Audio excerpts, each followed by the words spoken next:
Okay, we had our wardrobe change. Now we're out here actually in the garden. I'm not gonna lie, it's Tuesday and it's really hot, so this is pre-recorded. So if you see us sweating, you gotta forgive us. But I'm here with Trevor, just in case you forgot names, and David. Now, you should have remembered their names from just 10 minutes ago when I introduced them. But if not, that's their names again. So we're out here in the garden. They're gonna walk us through the garden, the different types of plants, what they're doing out here. I'll let you guys go. You can give us a tour of the garden. We already talked about the tomatoes that I thought were peppers, I guess off air. And we'll talk about how you're using them. So do you guys want to start with the tomatoes that we thought were peppers? Sure, yeah. For sure. Yeah, we'll let Trevor, why don't you jump in there and explain a little bit why we got those kind of tomatoes. Yeah, so these tomatoes are San Marzano tomatoes, and they're a lot better for pizza making, which is what we use them for here. So we grow these over here and some of them over there. They do look like peppers, but they're the best flavor for pizzas when you make the sauces with them. And then over there, those plants are basil, which we also use with our pizzas. And we have a wood-fired pizza oven that we usually use sitting over there, but we usually use that once or twice every two weeks or so. Yeah, we use a lot during the summertime. Yeah. So do you guys do big team barbecues, whole house barbecues and stuff out here? Yeah, with the community meals. Yep, community so we meals? do, every Thursday is a community meal. And the idea is that we're using a lot of the produce that's coming out of here for the meal. And so this garden actually exploded with interest when we told the kids, when we bought the pizza oven, and then we said, the only way we can use this is if we grow our own ingredients, right? And so we had this challenge, they had to make their own pizza sauce. And so that's when it became basil and tomatoes. And then we did some research on authentic Italian pizza, and we found out those are the best tomatoes for sauce and the right type of basil. And so this is... Do these turn red? They will turn red, yeah. In fact, they actually have to be trellised. We're doing that today because you can see it got stomped down with the chickens. Yeah. But that's going to be trellised, and we'll be definitely having pizzas So here. they're not your typical round tomato, or do they become round, or do they always say kind of this odd shaped? Matt, you can even come in, and if you want to, probably, and get a shot of they're kind of a different type of tomato that I've never really seen. I thought they were a pepper at first. But do you guys know why they are shaped so differently? Is it a different type of the gene of the tomato different or something? Or how did you find out? I'm like, no, this is pizza. I love pizza. So I'm like, how did you find out this was the tomato for pizza? Well, that's an interesting story. So I love pizza, and I know kids love pizza, so I thought, well, let's get the best possible pizza. So we did some research on authentic Neapolitan pizza that originated from Italy, and this is the sort of historic tomato that's used for that authentic Italian pizza. And so we thought, well, let's just replicate that. Yeah. And it's a little bit elongated, and it looks different, but apparently, and this is the first time we've grown this type of tomato. Yeah, we also grow Roma. They're good? I was going to say. I had one that fell off of the plant. It wasn't completely ripe, but it was still pretty sweet. They're sweet? Okay. They're pretty good. Do you grow other types of tomatoes too, or are they all mostly this type for pizza? This year we just did this type. In the past we've done different types of tomatoes, but this year we just focused on these for the pizza. So when you're keeping tomatoes up, remember, I don't do much gardening, people, so this is all a lesson for me. So a lot of you are probably watching this going like, that's a really dumb question, Ben, but I don't know. Tomatoes, traditionally trellised, right? I see them in the pots most of the time, one plant trellised up, you were saying. We did a few trellises here, and we're going to trellis up the rest of them, but today you can see the ones that are trellised up are doing a lot better than the ones that got trampled. Do you need to, is there special fertilizer or anything that goes on tomatoes, or is it literally just to make sure the soil's good and water it type situation? Usually make sure the soil's good and water it.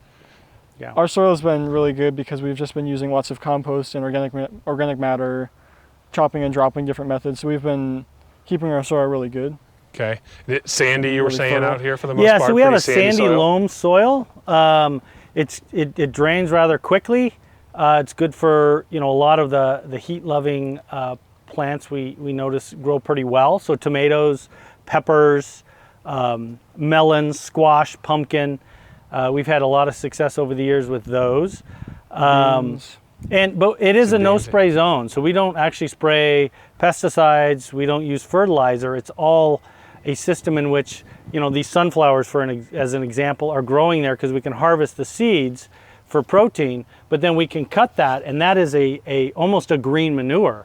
It's a biomass of carbon that then gets recycled back into the soil. So you're using the sunflower seeds, you say in protein, you mean protein for the plants? No, we eat harvest the sunflower seeds. Oh, you eat the sunflower seeds? Yeah, so what we do is when these are ready, we'll chop off the heads of these sunflowers, let them dry usually in our greenhouse, harvest the seeds, and then what we'll do with the stalks is we'll cut them down, cut them into smaller pieces, and make little compost piles at the end of the beds that will then spread out the next season. So we're keeping the organic matter and the carbon mass inside, making it a closed loop system, so we're not bringing in any extra fertilizers from anywhere else. That's crazy. Yeah, so it's really the opposite of what traditional agriculture is focused on, which is usually monocropping large fields of corn. Yeah. And then they cut the corn down, they take the stalks and they throw it somewhere else. Well, the corn took all the nutrients out of the soil. So what we're doing is saying, well, it needs to stay and go back into the soil. So are you saying basically the stalks of the flowers themselves have nutrients in them? Yeah. So you utilize the stalk after you've pulled the seeds out. Yeah. Do you dehydrate the seeds or bake them or something like that? We just let them dry. You just let them dry? Yeah, let them dry, and then when Then they're just ready. literally eat them like a snack? Yeah, Well- we can season them too. We have some dill sitting back there, kind of not those yellow flowers, but the ones behind them. And we Yeah, have they're in the past just made about actual dill sunflower seeds, Seriously? homemade sunflowers. Yeah, they're pretty What's good. your recipe for dill sunflower seeds? Yeah, well, That's not one I've ever heard it's of. dill and sunflower seeds. That's Yeah, literally it. yeah. And that's a great example of how we've utilized this garden, that it is youth-led. So the reason why we have sunflower seeds and lots of dill is because we had a kid who came out here and wasn't sure what to grow. He said, well, what do you like to eat? He said, I love dill sunflower seeds. Well, let's make that. So he grew sunflowers and dill, and so this year we're going to be making dill sunflower seeds. It's the same thing with pizza. We got someone that, lots of kids that love pizza, so we're like, let's get the best pizza ingredients and grow it. That's why we have strawberries and raspberries for strawberry milkshakes, raspberry, those kind of things. Seriously. Kids love that stuff, but now they're learning how to actually So grow. while we're here, I guess at this part of the garden even, you've said you've separated the garden into two different, you got the fence, right? Yeah. You're down the middle of it. Chickens were on this side, now they're free ranging all over the place. Yeah. But you have two different sections of the garden. What are the two sections of the garden? Why are they separated? So the two sections we have right now, the section that we're standing in right now was formerly a bio-intensive garden, which is by John Jeevons, and it's a super scientific method of gardening. You follow a lot of set rules, and we had a bountiful harvest from that, most harvest we've ever gotten. And we kind of switched that. We did that for 2 years, and we switched it over to this year. And this is an alley cropping tea farm system. So we kind of have our rows of beds, and over here we have some tomatoes and volunteers and stuff here, but we have our hazelnut trees that we planted. We have 15 of these throughout here, and in between those hazelnut trees, we have some strawberries. And when this grows, it's going to end up being an alley cropping system with the strawberries and the hazelnuts. What And did you then- call it, a what cropping system? Alley cropping? Alley cropping? Literally Part of like you're just walking down agroforestry. alleys, or what does that mean? Yeah, so alley cropping is a method that, it sort of promotes diversity in your garden system. So you have rows of usually perennial trees or shrubs. So perennial meaning that they're pretty much there for a long period of time. And then in between those, like this row here, is what would be called an annual crop. So you plant every year. okay. So that's a tomato. So what you would have is a steady stream of production, nuts and berries that grow back every year, very Yeah. little maintenance. And then you've got these that you're then cultivating annual crops. And so instead of planting this whole thing again like corn, the key is there's strength and resiliency in diversity. Yeah. So plant as many different types that you can, and you're going to have a stronger garden system. So is there a way, so obviously you got them separated a little bit, but I mean the garden as a whole, is it set up in a particular manner in which Yeah. it is supposed to help it in some way? Yeah. Yeah. I mean, besides our alley cropping systems, we have our rows in between. We kind of keep them thinner so we have more space for their beds. Okay. And then we do get lots of sun. Yeah, Don't you guys forget are out about- here in the flat too. Yeah. We're right off Trench for those that don't know where Hutton Settlement is.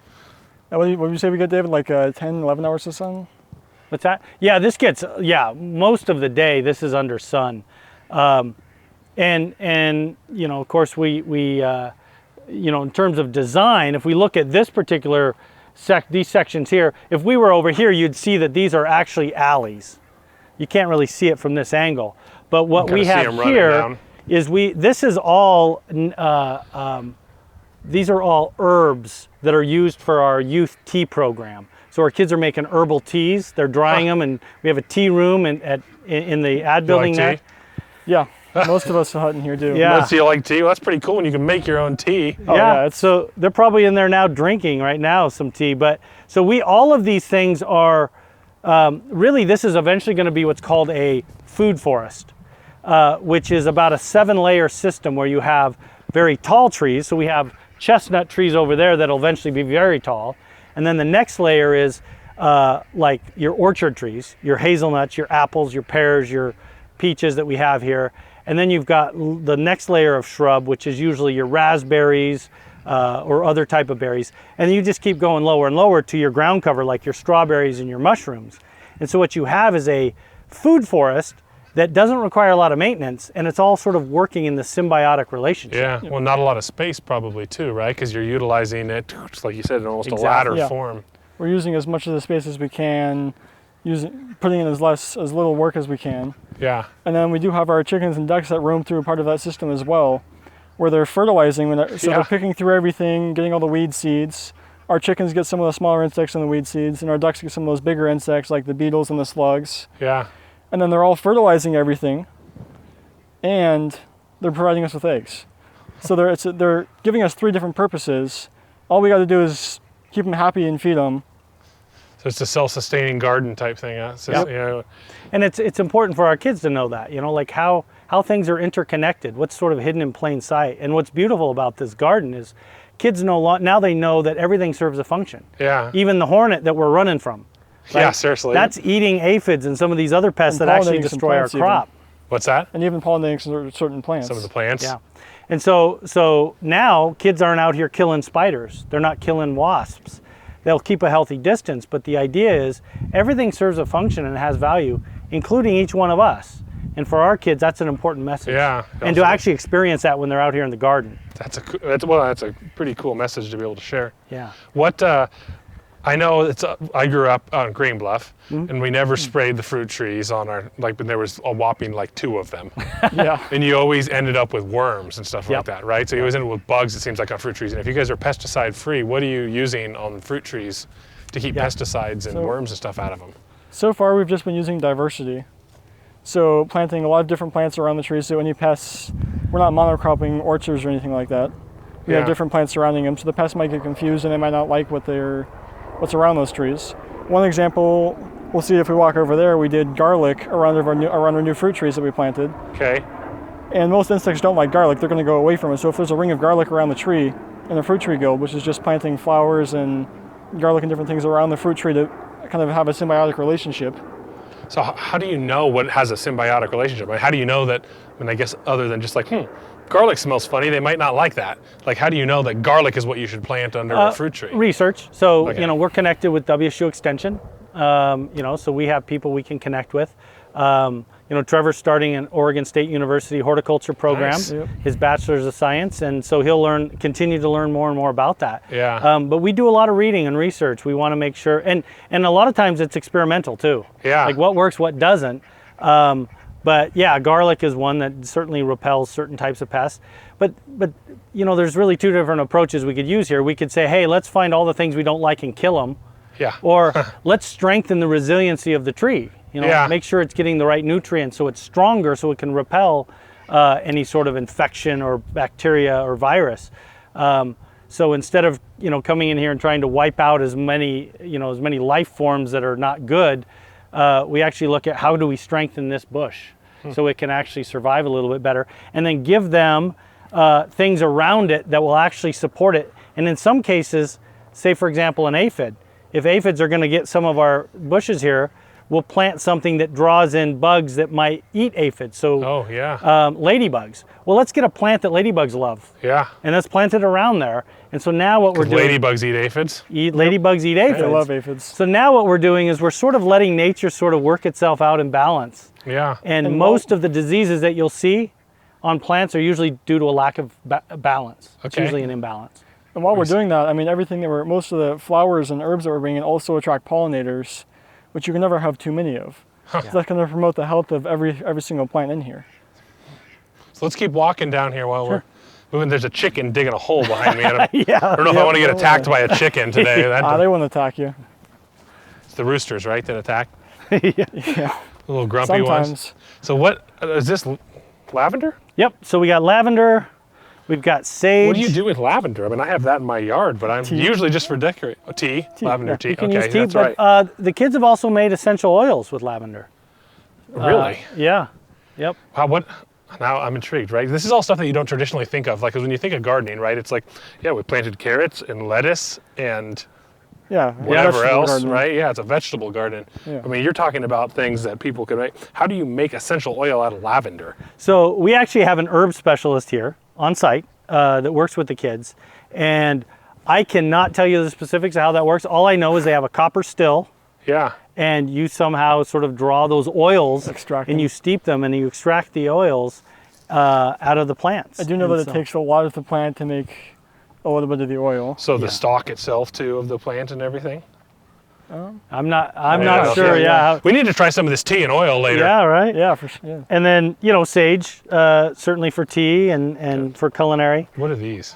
So this is a sumac tree. I was going to say, I recognize that. Yeah. Like, as it pops Yeah. up everywhere, it Yep. seems like it. So there. So what we Volunteers or have with something? these no, that's actually purposely planted. Okay. So this is as part of our alley crop. This is the perennial section. Yeah, you could see your alleys you were talking about Yep. clearly seeing Yeah. it from here now. So what we have here is sumac, a native rose. So we use the rose hips as a strong vitamin C supplement for teas.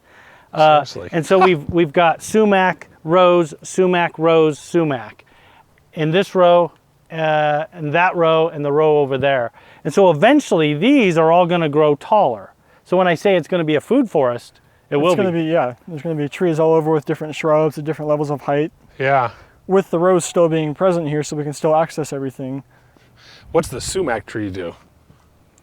Again, that's a medicinal thing that our herb person said. We pretty much said, what do you want? She said, Sumac tree. rose, elderberry, Hawthorn. hawthorn.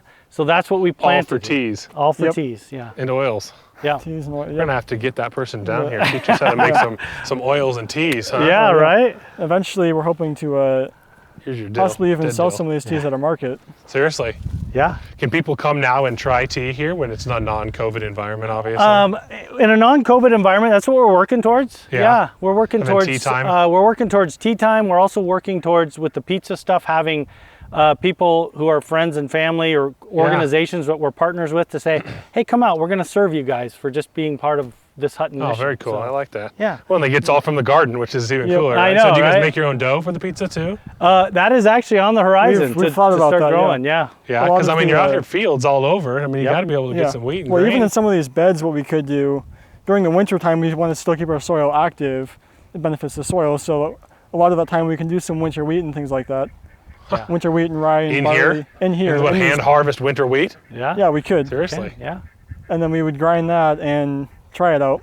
Wow.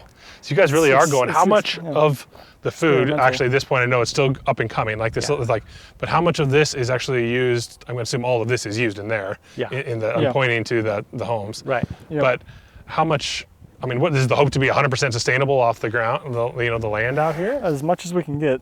Yeah. As much So- as realistic. Yeah, as much as realistic. And I think what we're kind of looking at here is obviously this is for tea. This is currently getting used. It's getting harvested, dried, and put into tea.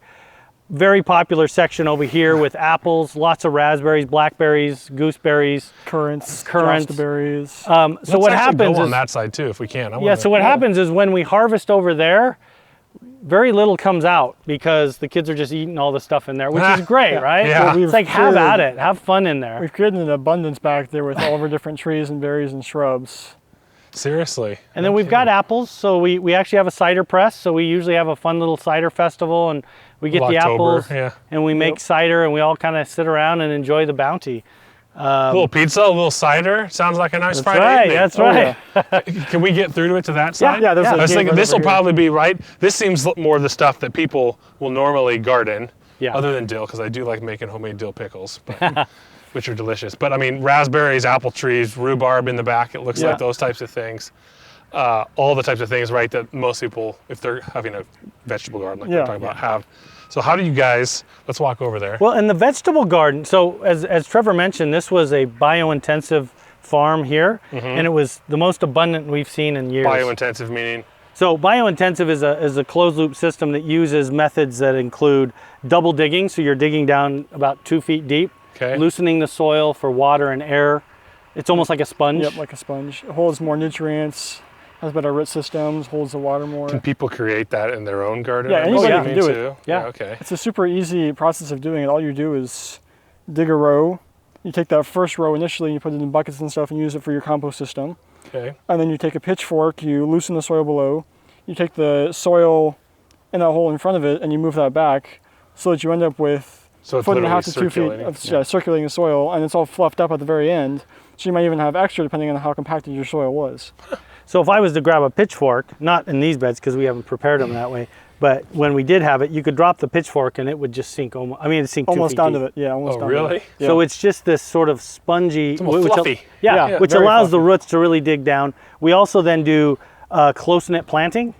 So we're planting the plants closer, so there's lots of root action in the soil. And then we're doing companion planting, making sure the plants are grow well Complementary together, almost, complementary. Like one of the more famous ones is the squash, beans, and corn. Yeah. Examples like that we're doing in here, where it's just symbiotic relationships where they can usually either have a physical attributes that they're helping each other out with, or down in the soil levels where they're helping out each other with the nutrients. Are you saying squash, beans, and corn are like complementary, or Yeah, they're complementary. they are? So is that like a ladder thing that you can do? Yeah, it's a lot of things. So you have the corn growing up, you have the beans going up the corn, and then you have the squash on the bottom. So you're using all of the space. Yeah. That's kind of cool. Yeah, You don't really think of it, right? You think of your nice little rows. Yeah. It's like, and you got a little Yep. label at the end Yeah, of it, yeah, right? these It's are all, English this is English corn. gardens, but Well, Yeah, and English gardens, when yeah. we had the biointensive garden, it's very organized and very sort of structured, and like Trevor said, very scientific. So we're documenting, we're looking at how well did that grow in this particular area. We grow 60% high carbon crops such as sunflower, corn, and grain Wheat. crops.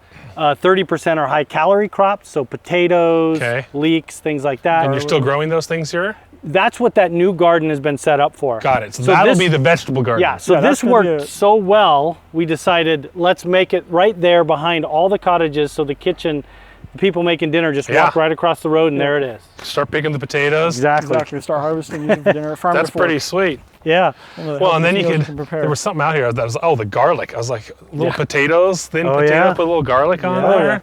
Make some nice fries. You guys got a pear tree in that greenhouse yet? We could do a pear tree. He's got a lemon tree in Yeah, I there. have a. Get a little prosciutto going on Yeah, there. right. I want to get something else in there, like another, either tree or herb, something like.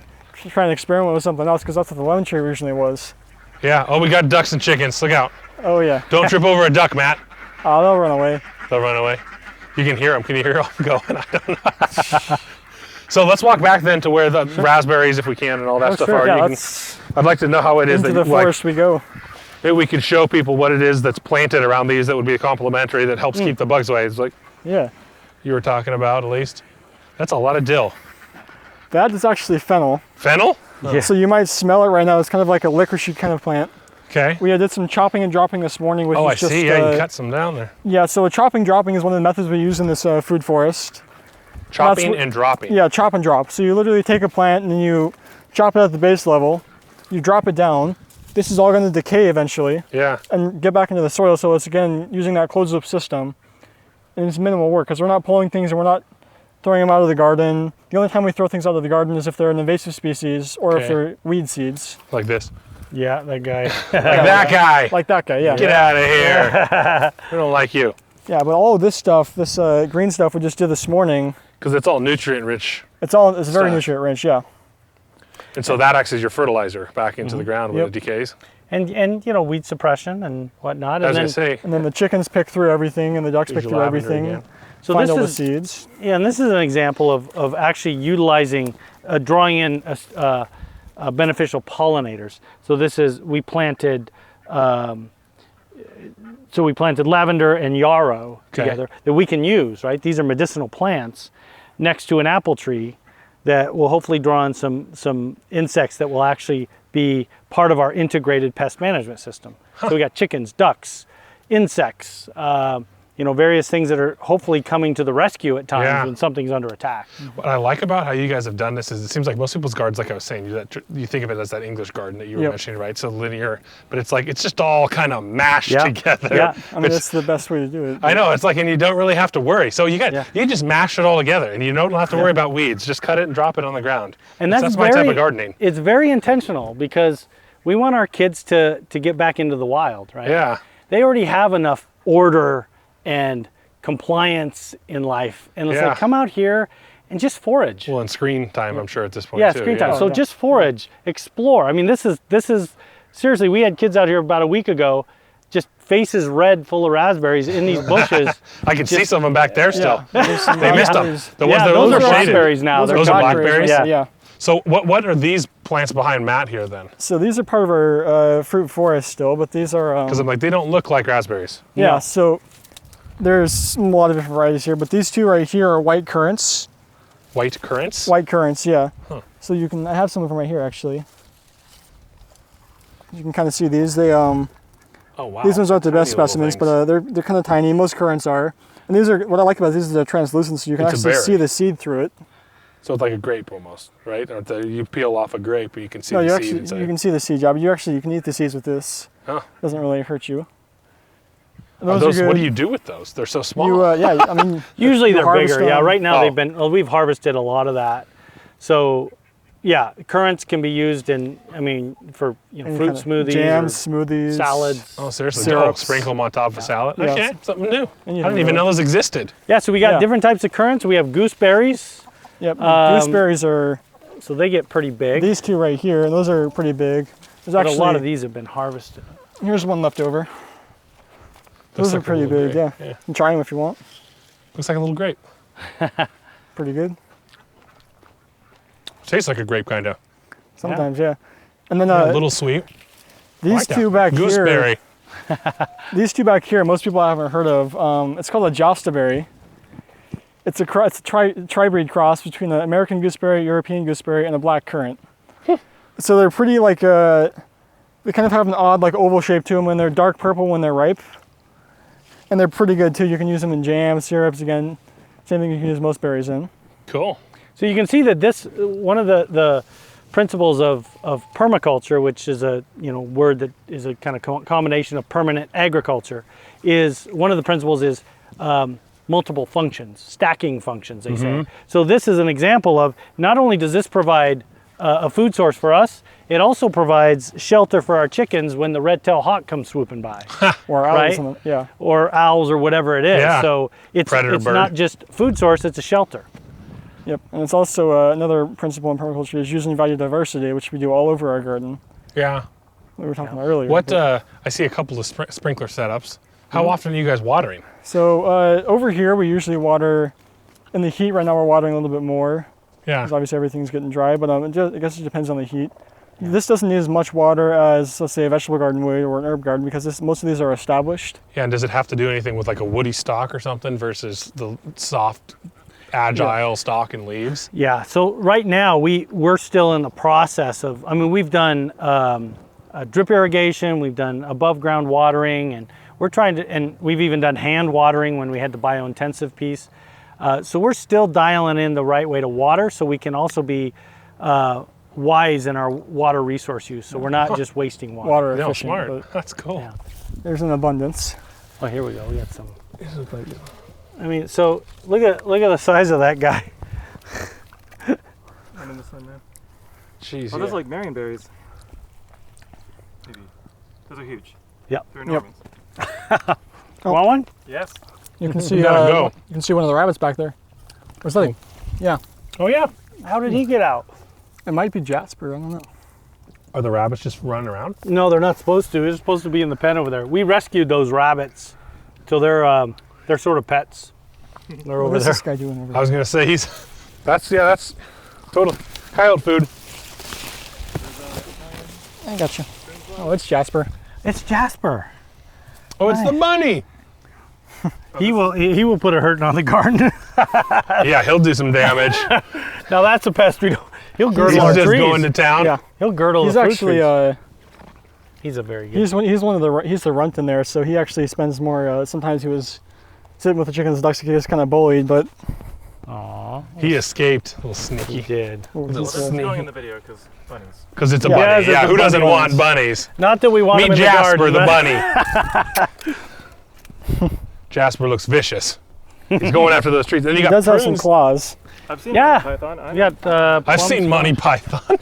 I don't really know what to. I guess I'll just hold you until we're done with this. I guess, yeah, just Jasper. Well, it's hot out here. Let's go have another wardrobe change and we'll go inside for Q&A. Okay.